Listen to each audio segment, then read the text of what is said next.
Least common multiples. अॼु अलीअ जी सालगिरह आहे। पार्टीअ में उनजो पूरो क्लास आयो आहे। अलीअ जी अमीअ उन लाइ कुझु गेम्स बि रखियूं आहिनि। सभई ॿार ॻाढ़ा, फिका ऐं सावा कपिड़ा पाए आया आहिनि। प्यारा ॿारो, हाणे तव्हां जल्दी सां 3 ग्रुप ठाहियो। मां हिकु मज़े जी पज़ल गेम खणी थी अचां। जेको ग्रुप इन खे जल्द हल कंदो उहो विनर थींदो। अड़े ही छा? ही तव्हां कीअं ग्रुप्स ठाहिया आहिनि? हिन ग्रुप में 3 ॿार आयल आहिनि। हिन में 6 ऐं ॿिए में 12। हाणे मां हर ग्रुप खे केतिरा ब्लॉक्स ॾियां त सभिनी ग्रुपनि खे हिक जेतिरा ब्लॉक्स मिलनि। आंटी, ही असां पंहिंजे ड्रेस कलर जे हिसाब सां ग्रुप्स ठाहिया आहिनि। ऐं रहियो मसइलो ब्लॉक्स जो, त असां वटि इन जो बि सोल्यूशन आहे। LCM।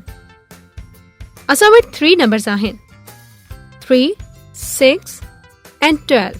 हाणे असां इन्हनि खे अहिड़ी तरह लिखंदासीं त सभ खां पहिरियां 2 जो टेबल सॉल्व कंदासीं। ॿिनि जे टेबल में जेके नंबर्स न ईंदा आहिनि उन लाइ हिन खे हेठि लिखंदासीं।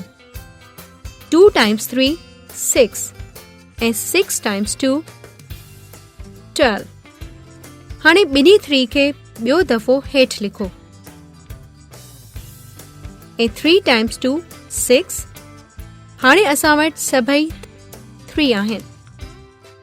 1 time 3 3। हिते बि 1 time 3 3। ऐं ही बि 1 time 3 3। हासिल थियल 3 नंबर्स खे मल्टीप्लाई कयो।